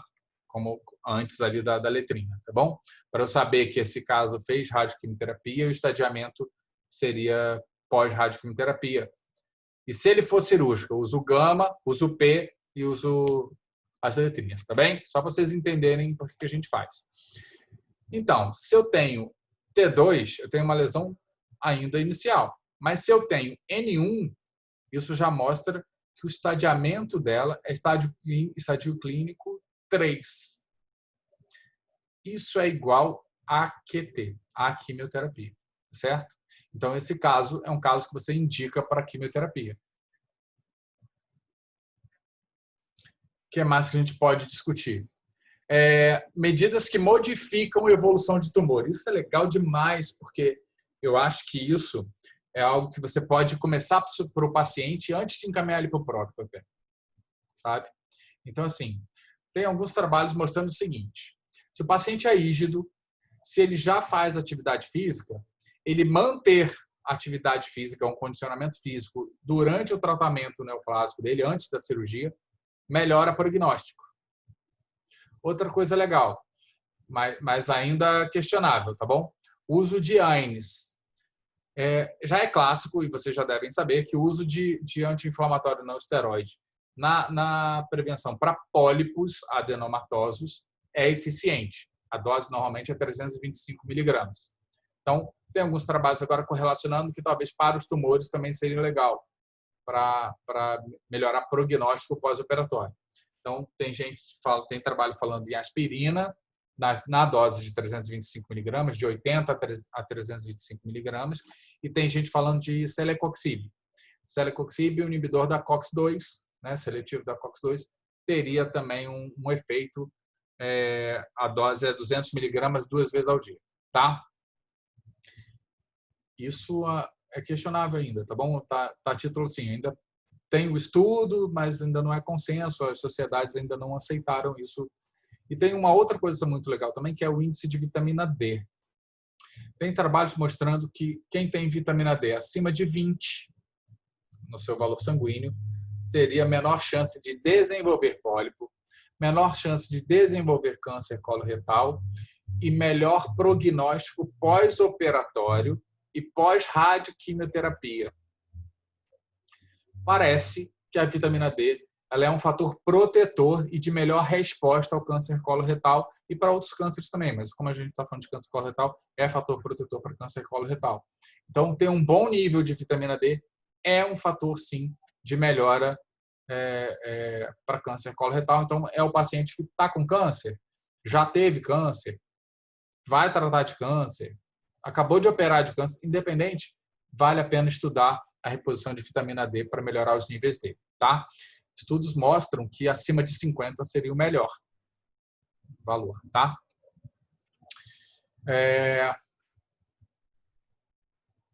O que mais que eu não tenha falado? Mais alguma dúvida sobre o caso, gente? Essa reposição de vitamina D que você está perguntando, Guilherme, se for, ela pode ser antes, durante, depois, sem problema. Eu reponho vitamina D sem ter câncer nenhum, para manter o nível mais alto mesmo, porque melhora a imunidade. Eu venho estudando muito essa parte de suplementação para melhora de qualidade de vida, envelhecimento e tal. A unidade, cara, eu acho que isso agora me pegou. Eu não sei se é picograma. Acho que é nanograma por ml a dose. Mas é a dose padrão. Você colhe no sangue dose a 25-hidroxi, né? Vitamina D. Essa dose, ela já é a dose padrão. É acima de 20. Tá? O ideal é acima de 50. A minha está em 75. Eu mantenho ela autona assim mesmo. Tem uma série de benefícios, tá? Gente, acho que a gente já são 4 horas, a gente conseguiu evoluir bastante. Eu gostei da discussão. Vocês gostaram? Me dá um feedback sobre isso. Assim, acharam que funciona bem? Serviu para vocês assim esse tipo de abordagem? Vocês acham que para a semana que vem valia a pena a gente fazer isso, em vez de fazer uma aulinha clássica, com slide, com tudo?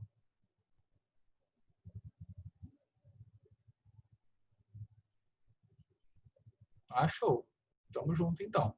Então, semana que vem eu vou montar uns casinhos também e a gente vai discutindo. E aí eu vou separar com imagem também, para a gente poder olhar a imagem e tentar entender o que é o diagnóstico, tentar entender as coisas. Legal. Eu dou uma olhada, Breno, pode deixar. Eu vi você o tempo todo aqui. A vantagem de participar é essa, Breno. Eu vi você o tempo inteiro, pode ficar tranquilo. Ah, Beatriz.